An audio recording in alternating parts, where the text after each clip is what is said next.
The chamber was the largest structure ever built by intelligent life. It stretched for 5 kilometers in every direction. A dome of living crystal that had grown over millions of years on the neutral world of Axis Prime. Inside this impossible space, representatives from 8,000 species sat in floating platforms arranged in concentric rings, all facing the center where a single human stood alone. Ambassador David Cole had prepared for this moment his entire life. At 52 years old, he had spent 30 years in diplomatic service, learning alien languages, studying galactic customs, and building relationships with species that had been traveling between stars when humanity still lived in caves. None of that preparation had readied him for the weight of 8,000 alien gazes pressing down upon him. The Velthari, High Magistrate, floated at the apex of the chamber, a creature of shimmering light and ancient malice. The Velthari had ruled the Galactic Council for 4 million years. They had seen species rise and fall like waves upon a shore. To them, humanity was nothing more than the latest curiosity, a young species that had stumbled into the stars barely a century ago. The human delegation will answer for its crimes, the High Magistrate announced, his voice resonating through translation devices in every language known to the galaxy. Your species has been found guilty of unauthorized expansion into the disputed territories. The penalty is death. David felt his heart hammering against his ribs, but he kept his face calm. Somewhere far above, hidden among the observer galleries, a small device was recording everything. Back on Earth, 90 light years away, 8 billion people were watching this moment through quantum relay technology that the Council still believed impossible. I request the right to speak in my defense, David said, his voice steady. Laughter rippled through the chamber. The Kreth delegation, insectoid warriors with mandibles sharp enough to cut through steel, chittered with amusement. The Thornax, beings of living stone who had conquered 100 worlds before humanity discovered fire, rumbled with contempt. Even the peaceful Malvani, aquatic creatures who had always shown humanity kindness, turned away in embarrassment. You may speak, the High Magistrate said, clearly entertained, though nothing you say will change the outcome. David looked around the chamber, taking in the faces of humanity's judges. Most of these species had voted against Earth's application for Council membership. They had called humans primitive, dangerous, and unworthy of joining galactic civilization. For 50 years, they had denied humanity a voice in the decisions that shaped the galaxy. 3 years ago, David began, I stood before this same council and asked for membership. I was told that humanity was too young, too violent, too unpredictable. I was told to return in 1,000 years, when my species had proven itself worthy. He paused, letting his words echo through the vast space. I accepted that judgment. I returned to Earth and told my people to be patient, to continue building, to continue learning, to show the galaxy that we deserved our place among the stars. The High Magistrate's form flickered with impatience. Your point, Ambassador? My point is that we did everything you asked. We followed your laws. We respected your borders. We traded fairly and kept our promises. And in return, you have spent 50 years treating us like animals waiting to be trained. A murmur ran through the assembly. No species had ever spoken to the Council this way. The disputed territories you accuse us of invading were empty, David continued. Abandoned for 10,000 years. We established research stations to study the ancient ruins there, nothing more. We harmed no one. We threatened no one. And yet here I stand, sentenced to death for the crime of curiosity. The Kreth delegate rose from his platform. The human speaks of curiosity, but we know the truth. Your species is a virus. You spread across every world you touch, consuming resources and breeding without control. The disputed territories were sealed for a reason. Your presence there threatens the stability of this entire region. David turned to face the Kreth directly. Commander Vorth, 3 years ago, your fleet destroyed a human colony ship carrying 12,000 civilians. Women, children, families seeking a new home. The Council called it an accident. No punishment was given. No compensation was offered. We buried our dead and said nothing. The chamber fell silent. 2 years ago, Thornax mining operations poisoned the atmosphere of our colony on Haven's Rest. 400 people died slowly over 6 months. The Council investigated and found no wrongdoing. Again, we said nothing. David's voice grew harder. 1 year ago, Velthari traders sold contaminated medical supplies to our outer colonies. The resulting plague killed 18,000 people before we developed a cure. We asked for justice. The Council told us that business disputes were not their concern. He turned back to the High Magistrate. We have been patient. We have been peaceful. We have accepted every insult, every injury, every injustice. And now you stand before the galaxy and call us criminals for studying empty ruins? The High Magistrate's light pulsed with anger. You forget your place, human. You are nothing in the scale of galactic history. Your species has existed for the blink of an eye. You have no right to question decisions made by civilizations that have endured for millions of years. David smiled, and something in that smile made several nearby delegates shift uncomfortably. You are right, he said quietly. We are young. We are small. We are nothing compared to the great powers of this galaxy. He reached into his jacket and removed a small device. Guards moved forward, but David held up his hand. This is not a weapon. It is a communicator.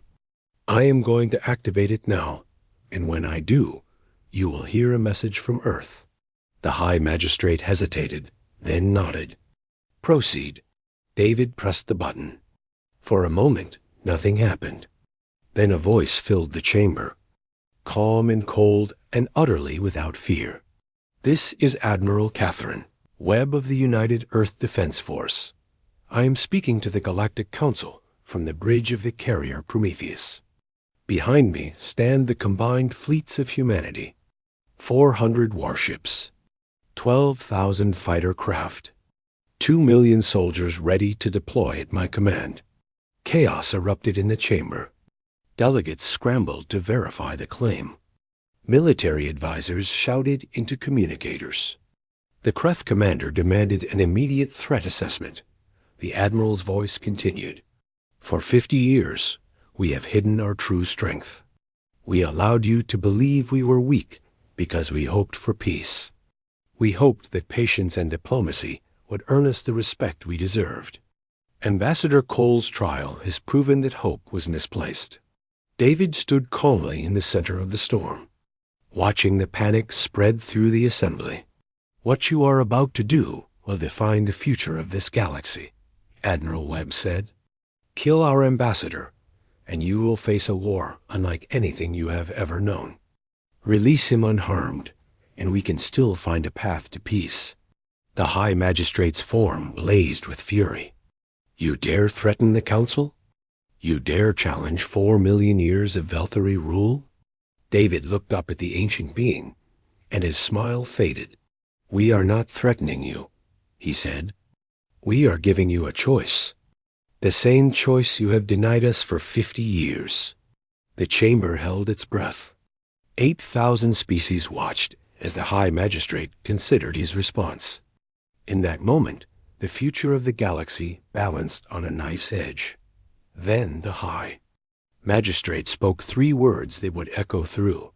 History, execute the human. The plasma bolt struck David, Cole in the chest before he could react. He fell without a sound, his eyes still open, his expression one of sad resignation rather than surprise. He had known this might happen. He had volunteered anyway. Back on Earth, 8 billion people watched their ambassador die. For a long moment, there was only silence. Then Admiral Catherine Webb spoke again, her voice carrying across 90 light years to every human colony, every station, every ship. They have made their choice. Now we make ours.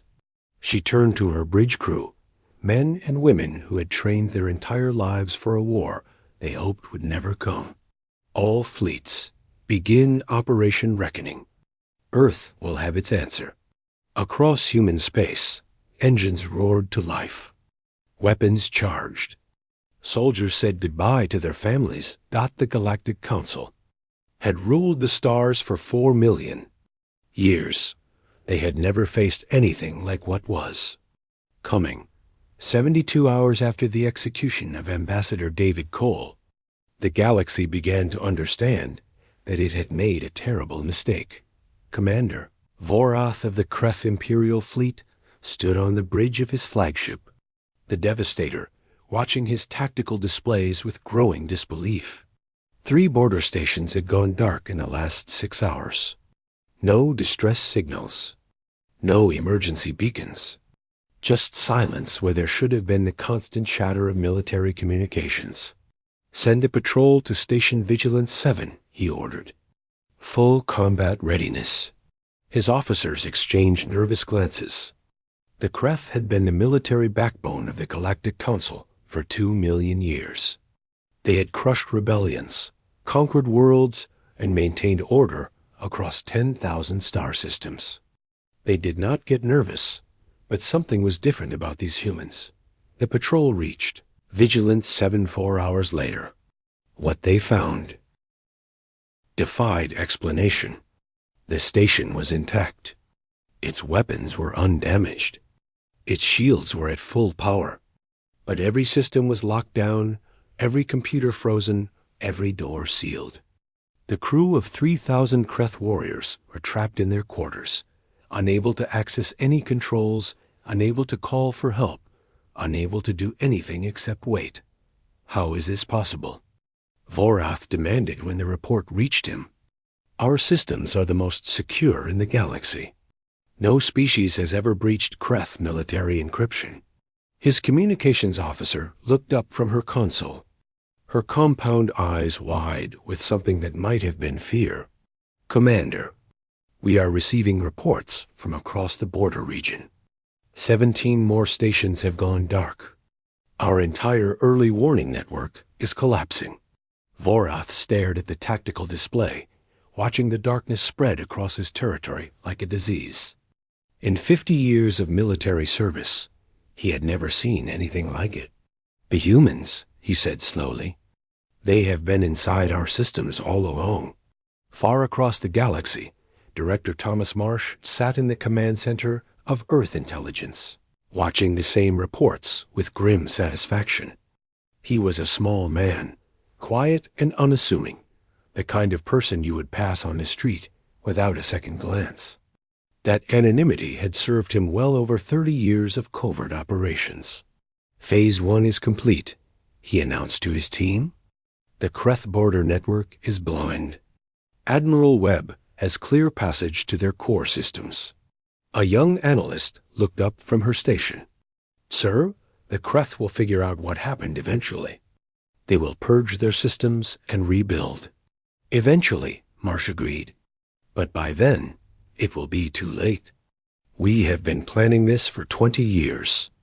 They have hours to respond. The analyst hesitated. 20 years? But the humans only began spacefaring 80 years ago. How could we have been planning this for so long? Marsh allowed himself a small smile. The first thing we learned when we reached the stars was that we were surrounded by predators. The Council made it clear that humanity was not welcome. So we smiled, we bowed, we accepted every insult. And while they laughed at us, we learned everything we could about their weaknesses. He gestured to the displays around him, showing infiltrated networks, compromised systems, and sleeper agents positioned throughout Council space. Every diplomatic mission was an intelligence operation. Every trade delegation was a hacking team. Every human who lived and worked among the alien species was gathering information. planting back doors, preparing for the day when patience was no longer enough. The analyst stared at him. Ambassador Cole knew he was going to die. Ambassador Cole volunteered, Marsh corrected. He understood that his death would unite humanity in a way that nothing else could. 8 billion people watched the Council execute an innocent man. Now those 8 billion people support total war. On the bridge of the carrier Prometheus, Admiral Catherine Webb reviewed the latest tactical updates with cold precision. She was 61 years old, with gray hair cut short and eyes that had seen too much death. Her son had died 5 years ago when a Kreth patrol ship destroyed his research vessel for straying too close to restricted space. The Council had called it an accident. Catherine had spent every day since preparing for this moment. The Kreth border network is down, her tactical officer reported. We have a clear corridor to their industrial centers. What about the Council response? Chaos, Admiral. The Velthari are demanding that the Kreth explain how their security was compromised. The Thornax are mobilizing their own fleets, but they are refusing to coordinate with Kreth Command. The Mulvanni have formally protested the execution and are threatening to withdraw from the Council entirely. Catherine nodded. This was exactly what Director Marsh had predicted. The Council was not a unified government. It was an alliance of convenience, held together by Velthari dominance and the threat of Kreth military power. Remove either pillar, and the whole structure would begin to crumble. Begin Phase 2, she ordered. All ships prepare for coordinated jump to Kreth industrial space. 400 human warships aligned their faster-than-light drives. These were not the patrol vessels that the Council had observed in human space.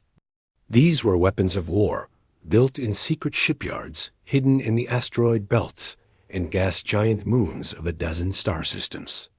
Each one carried technology that humanity had developed in isolation, unwilling to share their innovations with species that treated them as inferior. The fleet vanished from human space in a flash of distorted light, reappeared 6 hours later in the heart of Kreth territory, surrounding the massive orbital factories that produced 90% of the Kreth war machine. Commander Vorath, still struggling to restore his communications network, received the news with a mixture of fury and despair. How? He demanded. Our territory is 90 light years across. No fleet can cross that distance without triggering our detection systems. His science officer shook her head. Their faster-than-light technology is different from ours, Commander. They did not use the standard jump corridors. They created their own paths through subspace. We never even saw them coming. Admiral Webb's voice suddenly filled the bridge, broadcast on all Kreth frequencies. Commander Vorath. This is Admiral Catherine Webb of the United Earth Defense Force. Your fleet is 9 days away at maximum speed. We have surrounded your industrial centers. You have 2 choices. Vorath gripped the arms of his command chair, his mandibles clicking with rage. Choice 1, the Admiral continued. You can order your remaining forces to stand down, and we will disable your production facilities without loss of life. Your people will be spared. Your worlds will be untouched. Only your ability to wage war will be destroyed. The transmission paused, and when it resumed, Webb's voice had grown harder. Choice 2. You can refuse, and we will demonstrate what humans do when we stop being patient. Vorath turned to his tactical officer. What forces do we have in range? Local defense units only, Commander. Patrol ships and station guards. Nothing that can challenge a fleet of that size. For a long moment, Vorath said nothing. He had spent his entire life believing that the Kreth were the supreme military power in the galaxy. He had dismissed humans as primitives, unworthy of concern. Now those primitives had bypassed every defense he had built and held a blade to the throat of his civilization. Commander? His officer prompted. Vorath straightened in his chair. He was a warrior. Warriors did not surrender. All units attack. What followed was not a battle. It was a demonstration. The human fleet moved with perfect coordination, each ship knowing exactly where to be and what to do. Kreth patrol vessels were disabled with surgical precision, their weapons destroyed, but their crews left alive. Defense platforms were overwhelmed by electronic warfare, their targeting systems confused by ghost signals and false readings. Admiral Webb watched from the Prometheus as her fleet systematically dismantled the Kreth war machine. She felt no joy, no satisfaction, only the cold determination of a woman who had lost too much to feel anything else. "Broadcast our attack to the entire galaxy," she ordered. "Let every species see what we are capable of, and let them see that we are showing mercy." Across council space, billions of beings watched as humanity brought the most feared military in the galaxy to its knees without killing a single civilian. The message was clear. We could destroy you, but we choose not to. Remember that when you decide whose side to take in the war to come. Commander Vorath watched his forces crumble, his compound eyes reflecting the fires of disabled ships and ruined factories. "They are not trying to kill us," he said slowly. "They are trying to humiliate us." His officer nodded. "Sir, we are receiving a transmission from the Kreth High Council. They are ordering you to surrender." Vorath closed his eyes. The greatest defeat in Kreth history, and it had taken the humans less than a day. But as he prepared to broadcast his surrender, he received one final message from the Velthari High Magistrate. "Do not despair, Commander. The humans have won a battle, but the war has just begun. We have weapons they cannot imagine. Soon they will learn that some enemies cannot be defeated with cleverness and technology." Vorath felt a chill run through his exoskeleton. He knew what the High Magistrate was talking about. He knew about the ancient weapons hidden throughout council space. Weapons that could snuff out stars like candles. The humans had no idea what they had unleashed. The Galactic Council chamber that had witnessed the execution of Ambassador David Cole was now half empty. Representatives fled to their home worlds, afraid of what humanity might do next. Those who remained watched the holographic displays with expressions ranging from terror to disbelief. The Kreth industrial heartland lay in ruins, not destroyed, but crippled. Factories that had produced warships for 2 million years sat dark and silent, their production lines frozen by human hackers. A military machine that had conquered 1,000 worlds had been brought to its knees in 18 hours. The Velthari High Magistrate floated at his position above the assembly, his form flickering with barely controlled rage. For 4 million years, his species had ruled the galaxy through a combination of ancient technology and political manipulation. They had crushed every challenge to their authority. They had outlasted every rival. And now a species that had been building mud huts while the Velthari charted the first maps of the galaxy was threatening everything they had built. Summon the Council of Shadows. The High Magistrate ordered his attendance. It is time to remind these humans why the elder races still rule. Deep beneath the crystal domes of Axis Prime, in chambers that had not been opened in 1,000,000 years, ancient machines began to stir. Admiral Catherine Webb received the reports of the Kreth surrender with no celebration. She stood on the bridge of the Prometheus, studying the tactical displays that showed her fleet's positions throughout enemy territory, and felt only the weight of decisions yet to come. "The Kreth High Council has agreed to our terms," her aide reported. "They will withdraw from the Galactic Council and sign a mutual defense pact with Earth. In exchange, we will not destroy their remaining military infrastructure." "What about their civilian casualties?" "None reported, Admiral. Our forces disabled their military assets without harming non-combatants." Webb nodded slowly. This had been the plan from the beginning. Not conquest, but conversion. The Kreth were warriors who respected strength and despised weakness. By defeating them without slaughter, humanity had demonstrated a kind of power they had never encountered before. And the rest of the council? Fracturing, Admiral. The Mulvanni have formally withdrawn and announced their intention to negotiate directly with Earth. 7 other species have followed.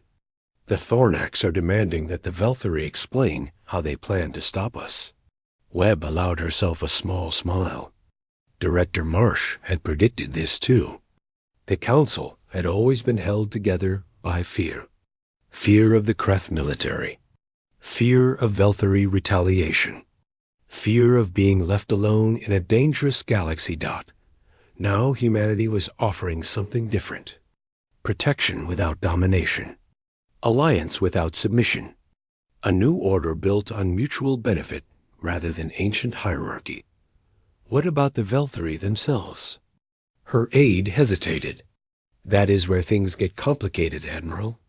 Our intelligence assets report unusual activity in the Velthari core systems. They are mobilizing something, but our sensors cannot determine what. Webb felt a chill run down her spine. In all their planning, the one variable they had never been able to account for was Velthari technology. The eldest race in the galaxy had 4 million years of scientific advancement that humanity could barely imagine. Whatever they were mobilizing would not be anything as simple as a fleet. Pull our forces back from the Kreth industrial zones, she ordered. Consolidate around our supply lines. And tell Director Marsh I need everything he has on Velthari weapons programs. On Earth, Director Thomas Marsh received the Admiral's request and felt his stomach drop. He had spent 30 years building the most comprehensive intelligence network in human history, infiltrating every species, every government, every organization in council space. But the Velthari had always been different. They were too old, too careful, too paranoid. In 3 decades of operations, his agents had penetrated every level of Velthari society except one, the inner sanctum of the High Magistrate himself. And it was there, Marsh suspected, that the answers he needed would be found. Get me Counselor Myra, he ordered his team. She is our best asset in Velthari space. If anyone can tell us what the High Magistrate is planning, it is her. Counselor Myra of the Mulvanni received the coded transmission in her private quarters aboard the refugee ship that carried her people away from council space. She had been humanity's secret ally for 15 years, feeding them information about council deliberations and warning them of threats before they materialized. The message from Director Marsh was urgent. What do the Velthari have that we should fear? Myra considered the question carefully. The Mulvanni were an ancient race themselves, nearly as old as the Velthari. They had witnessed the rise and fall of countless civilizations. They knew secrets that younger species could not imagine. She began to compose her response, her aquatic fingers moving slowly across the interface.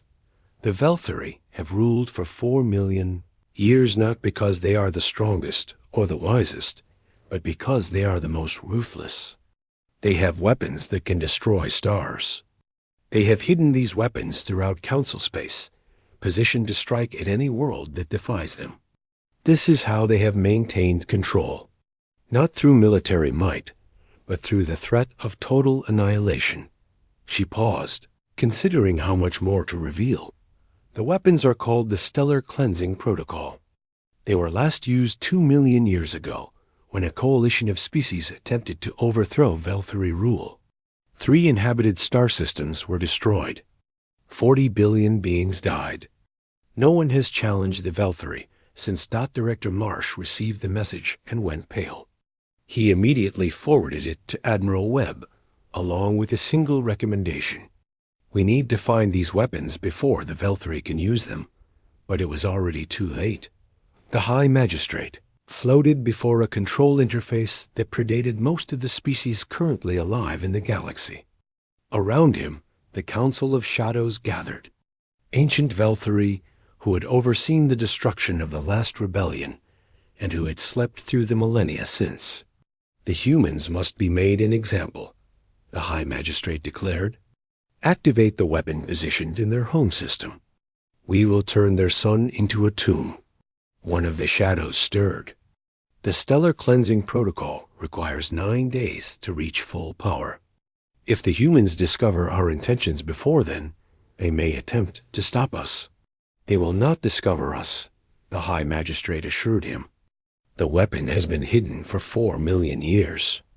Even our own people do not know of its existence. By the time the humans understand what is happening, their star will already be dying. The ancient machines hummed to life, sending a signal across the vast distances of space to a device hidden in the outer reaches of the human home system. A device that had been placed there when humanity's ancestors were still learning to walk upright. Countdown to Earth's destruction had begun. Admiral Webb was reviewing the latest intelligence reports when the urgent transmission arrived from Counselor Mira. The Mulvaney's face filled the screen, her aquatic features twisted with fear. Admiral, you must listen carefully. The Velthari have activated the stellar cleansing protocol. They are targeting your home system. You have 9 days before your sun goes supernova. Webb felt the blood drain from her face. How do you know this? Because I felt it, Mira said. The Mulvaney are sensitive to certain energy frequencies. When the weapon activated, I sensed its signature. I have been tracking it ever since. Can we stop it? Myra hesitated. Perhaps. The weapon requires time to build power. If you can locate it and destroy it before it reaches critical mass, your sun can be saved. Where is it? That I cannot tell you. The weapon is shielded, hidden among the debris of your outer system. Finding it will require resources I do not have. Webb turned to her tactical officer. Recall all forces from Kreth space. Every ship, every sensor, every probe. We are going home. Admiral, if we pull out now, we give the Council time to regroup. If we do not find that weapon, Webb said quietly, there will be nothing left to fight for. The human fleet began its desperate journey back to Earth, racing against a clock that only their enemies could see. Behind them, the Velthari High Magistrate watched and waited, confident that his ancient weapons would do what armies had failed to accomplish. But he had underestimated humanity. Once before, he was about to do it again docked in the depths of human space. A single stealth ship received the recall order and ignored it. Captain Elena Torres commanded the Phantom, the fastest and most advanced vessel in the human fleet. Her mission was different from the others. She was not going home. She was going hunting. Set course for the Sol System outer boundary, she ordered her crew. We are going to find that weapon before it finds us. Her navigator looked up from his console. Captain, the outer system is billions of kilometers across. Finding a hidden device could take months. Torres smiled grimly. Then we better not waste any time. The Phantom vanished into the darkness between stars, carrying humanity's last hope for survival.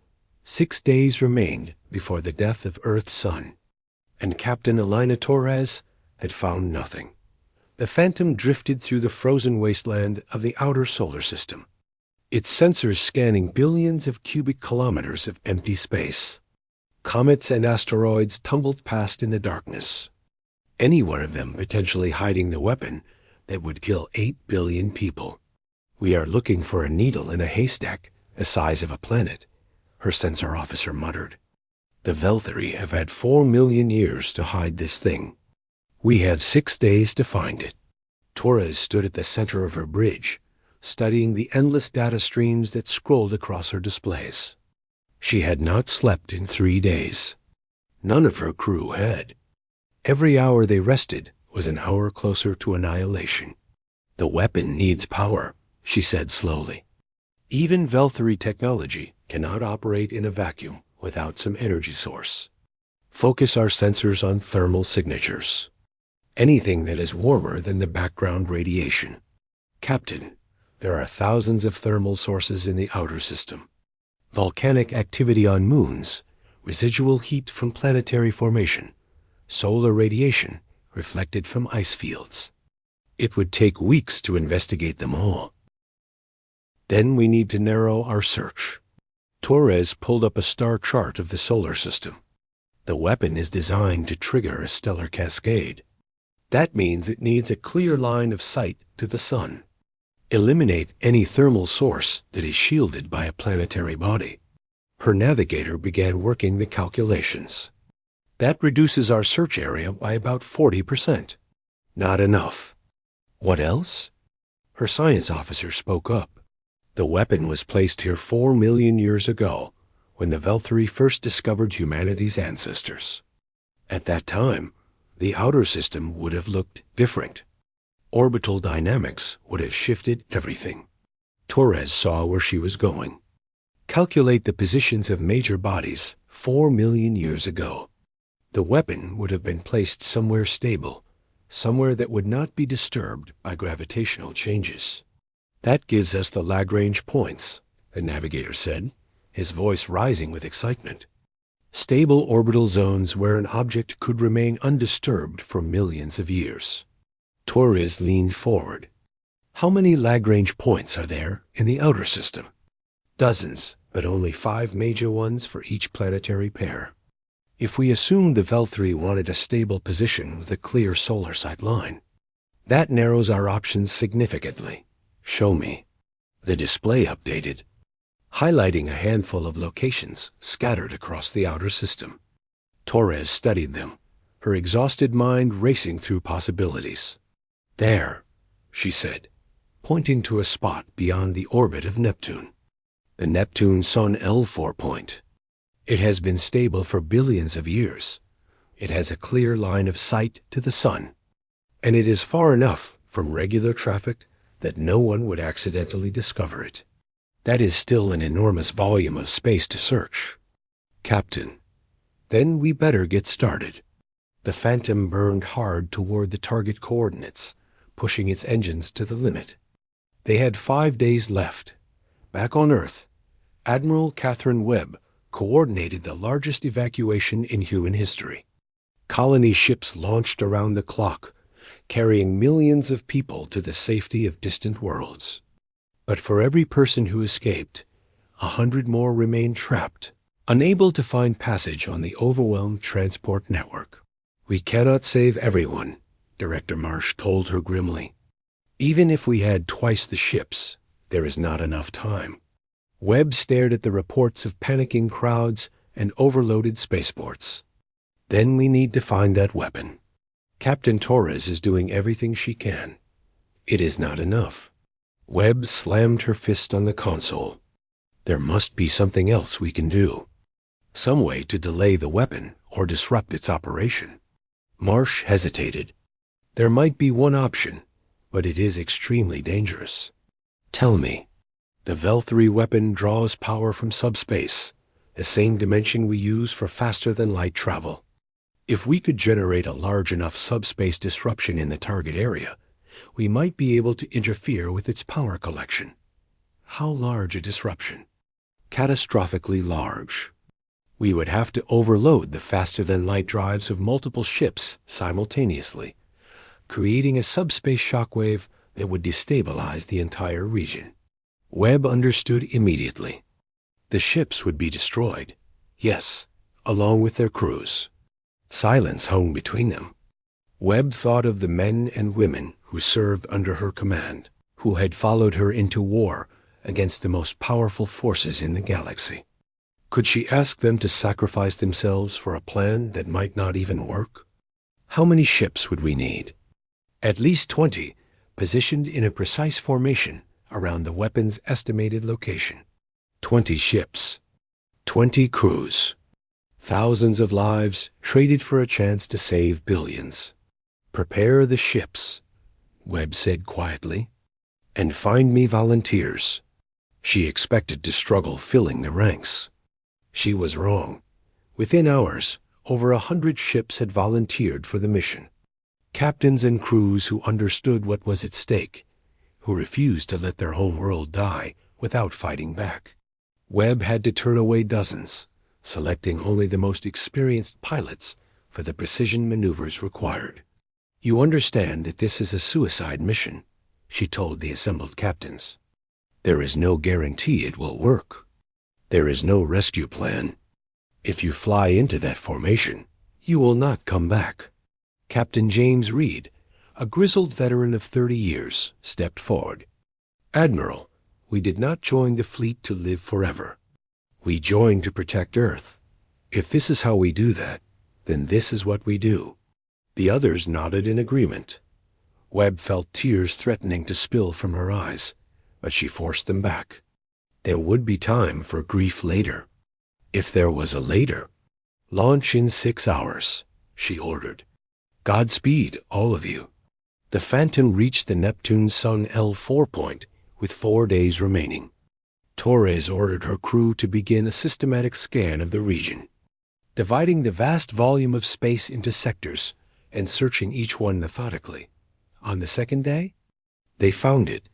The weapon was hidden inside a hollowed-out comet, its surface coated with materials that made it invisible to most sensors. Only the faint heat signature of its power systems gave it away, a tiny warm spot in the frozen darkness. "Captain, we have visual confirmation," the sensor officer reported. "The device is approximately 2 kilometers in diameter. I am detecting massive energy buildup in its core. It matches the stellar cascade initiation signature." Torres stared at the image on her screen. The weapon that would kill her world looked almost beautiful, a sphere of ancient metal gleaming in the light of distant stars. "Can we destroy it?" "Unknown. Our weapons may not be powerful enough to penetrate its shielding. And if we attack and fail, we may trigger early detonation." Torres considered her options. They could wait for the volunteer fleet to arrive with their subspace disruption plan, but that was still 2 days away. Every hour that passed increased the weapon's power, making it harder to stop. "Is there any way to board it?" she asked. Her tactical officer looked at her like she had lost her mind. "Board a Velthary weapon system? Captain, we do not even understand their technology. We could accidentally trigger the very explosion we are trying to prevent. Then we need someone who does understand it." Torres opened a secure channel. "Counselor Myra, this is Captain Torres of the Phantom. We have located the weapon. We need your help." The response came 30 minutes later, delayed by the vast distances involved. Counselor Myra's face appeared on the screen, her aquatic features drawn with worry. "I have studied Velthary technology for 200 years, she said. "I can guide your team through the weapon systems, but I cannot guarantee success. The Stellar Cleansing Protocol has safeguards that I have never encountered before. It is the best chance we have." Torres turned to her crew. "I need 3 volunteers for a boarding operation. This is extremely dangerous. No one will think less of you if you choose to stay behind." Every hand on the bridge went up. Torres chose her 3 best people and began preparing for the most important mission of their lives. In 2 hours, they would board an alien weapon designed by a species that had been conquering galaxies before humans existed. The fate of Earth rested on their shoulders. As the boarding team prepared to launch, Admiral Webb received word of their discovery. She faced an impossible choice: continue with the subspace disruption plan and guarantee the deaths of 20 crews, or trust Torres and her team to accomplish the impossible. "Captain Torres," Webb transmitted, "you have 48 hours. If you cannot disable that weapon by then, we execute the backup plan." Torres understood. 48 hours to figure out 4 million. Years of alien technology. She had faced longer odds before, but never with stakes this high. The boarding shuttle detached from the Phantom and drifted toward the ancient weapon. Captain Elena Torres watched through the viewport as the alien device grew larger. its surface covered with symbols that no human had ever deciphered. "Counselor Myra, we are approaching the outer hull," she reported. "I am not seeing any obvious entry points." The Malvani's voice crackled through the com, distorted by the vast distance between them. The Velthari designed their weapons to be sealed permanently. They never intended for anyone to access them once activated. "Then how do we get in?" "Look for a panel marked with 3 concentric circles. That is the maintenance axis used during construction. It may still be functional." Torres guided the shuttle along the weapon's surface, scanning for the symbol Mira had described. The hull was covered with 4 million years of cosmic dust and micrometeorite impacts, obscuring much of the original markings. There, her engineer, Lieutenant Marcus Stone, pointed to a section near what might have been the weapon's equator. 3 circles, barely visible under the debris. Torres maneuvered the shuttle into position. "Stone, you are with me. Brooks, Chun, stay with the shuttle and keep the engines warm. If this goes wrong, I want you ready for immediate extraction." "Understood, Captain." Torres and Stone sealed their helmets and stepped into the airlock. The outer door opened onto the silent surface of the weapon, a landscape of alien metal that had witnessed the birth and death of countless stars. "Beginning approach to maintenance access," Torres reported. "Counselor Myra, what should we expect inside?" "Confusion," Myra admitted. "Velthari architecture follows principles that most species find impossible to navigate. Rooms may not connect in logical ways. Gravity may shift without warning. Trust nothing that you see." Torres and Stone reached the panel and began examining its edges. The metal was smooth, without any visible seams or hinges. "How do we open it?" Stone asked. "Apply pressure to the center circle and hold for 7 seconds. The Velthari valued patience in their designs." Stone pressed his gloved hand against the circle and counted. At 7 seconds, the panel dissolved into mist, revealing a dark passage that descended into the weapon's interior. "We are in," Torres reported. "Beginning descent." The passage led them through a maze of corridors that defied human understanding. Stairs climbed sideways. Doorways opened onto rooms that had no floor. Gravity shifted with every step, pulling them in directions that made no physical sense. "Stay focused on the task," Mira advised. "The disorientation is intentional. The Velthari designed their structures to confuse intruders." Torres pushed forward, forcing her mind to ignore the impossible geometry around her. They had less than 40 hours to find the weapon's core and figure out how to disable it. After what felt like hours, but was probably only 30 minutes, they emerged into a vast chamber at the heart of the device. The walls pulsed with energy, rivers of light flowing through channels carved into the ancient metal. At the center of the room, a sphere of pure darkness hung suspended in the air, absorbing all light that touched it. "That is the cascade initiator," Mira said. "It is drawing energy from subspace and storing it until critical mass. When it reaches full power, it will release everything at once, triggering the stellar cascade. How do we stop it? There should be a control interface near the base of the sphere. Look for a pillar with a crystal surface." Torres spotted it immediately, a structure of silver and glass rising from the floor. She approached cautiously, aware that one wrong move could doom her entire planet. "I see the interface." "What now?" "Place your hand on the crystal. The system will attempt to connect with your neural patterns." Torres hesitated. "Connect with my neural patterns? What does that mean?" The Velthari controlled their technology through direct mental interface. "The system will try to read your thoughts and respond to your commands. And if it rejects me?" Mira paused. "Then it may kill you. Human and Velthari brain structures are very different. There is no guarantee the interface will recognize you as a valid user." Torres looked at Stone, then at the pulsing sphere of darkness that held the fate of Earth in its impossible depths. "Stay back," she told him. "If something happens to me, get out and report to Admiral Webb." "Captain, I should be the one to try it." "That is an order." "Lieutenant." Torres took a deep breath and placed her hand on the crystal surface. The universe exploded into light. She was falling through an infinite space filled with memories that were not her own. She saw the birth of stars, the formation of galaxies, the rise and fall of civilizations that had flourished and died billions of years before Earth existed. She felt the cold patience of minds that measured time in geological epochs, the absolute certainty of beings who had watched the universe grow old. And beneath it all, she felt the weapon itself. A purpose built into its very structure: destroy, cleanse, purify. "I am not your enemy," Torres thought, not knowing if the alien system could understand her. "I am just trying to protect my people."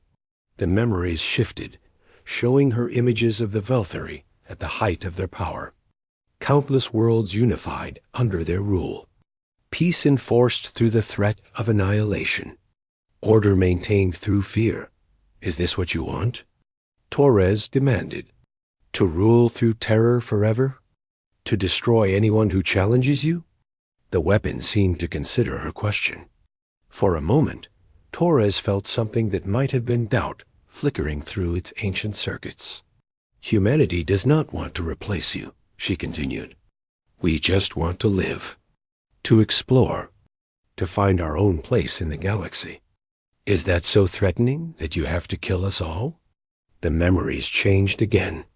Torres saw the last rebellion against Velthari rule 2 million years ago. She saw the stellar cascade that had ended it. 3 suns dying in sequence, 40 billion lives extinguished in moments. She felt the horror of that act rippling through the centuries, keeping every species in line through the sheer terror of what the Velthari were capable of. "You built this weapon because you were afraid," Torres realized. "Afraid that someone would rise up and challenge you. Afraid that your time would end." The energy flows around her began to shift.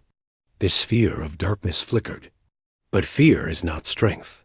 It is weakness. And we are not afraid of you anymore. Torres felt the interface respond to her words, processing concepts it had never encountered before. Defiance without aggression. Strength without conquest. A species that had been pushed to the brink of annihilation and still refused to become monsters. "Shut it down," Torres commanded. "Let my people live." For an endless moment, nothing happened. Then the sphere of darkness began to dissolve, its accumulated energy bleeding away into the void of subspace. The weapon's pulse slowed, faded, and finally stopped. Torres opened her eyes. She was lying on the floor of the chamber, Stone kneeling beside her with terror written across his face. "Captain? Captain, are you alive?" Torres sat up slowly, her head pounding with the echoes of alien memories. "The weapon is disabled. Contact Admiral Webb. Earth is safe." The news reached Earth 3 hours later. 8 billion people celebrated in the streets, crying and laughing and holding each other as the shadow of extinction lifted from their world. Admiral Catherine Webb received the report on the bridge of the Prometheus, surrounded by officers who had prepared themselves to die. She read Torres's message 3 times before she allowed herself to believe it. "Stand down the volunteer fleet," she ordered, her voice breaking. "All ships return to base. We have won." In the ruins of the Galactic Council chamber, the Velthari High Magistrate watched his ancient weapon go dark and knew that 4 million years of rule had come to an end. The galaxy would never be the same. 1 year later, representatives from 300 species gathered on Axis Prime for the first session of the new Galactic Assembly. The chamber had been rebuilt, its architecture now reflecting the diversity of the civilizations that would govern together. Admiral Catherine Webb stood at the podium. addressing the assembly in a voice that carried the weight of everything humanity had endured and overcome. 1 year ago, this council executed an innocent man and tried to destroy our world. Today, we stand among you as equals, not as conquerors. We did not come to the stars to rule. We came to learn, to grow, to find our place in a universe far larger than we ever imagined. She paused, looking out at the sea of alien faces. Some watched with suspicion, others with hope. A few, including Counselor Myra of the Mulvanni and the Kreth Grand Matriarch, watched with something that might have been respect. The old order was built on fear. The new order will be built on something better: cooperation, mutual defense, the understanding that we are stronger together than we ever were apart. Webb straightened her shoulders and delivered the words that would define the new era. Humanity does not forget its enemies, but we also do not forget our friends. Stand with us, and together we will build a future worthy of the stars we have inherited. The assembly rose in applause. 300 species united for the first time in galactic history, on Earth. In a memorial garden in Geneva, a new statue had been erected. It showed Ambassador David Cole standing tall, his eyes fixed on the sky, beneath an inscription that read, "He gave his life so that we might find our voice." And in the frozen wastes of the outer solar system, the disabled Velthari weapon drifted silently through space, a monument to the arrogance of those who believed they could rule forever. Humanity had proven them wrong, and the galaxy would never forget it.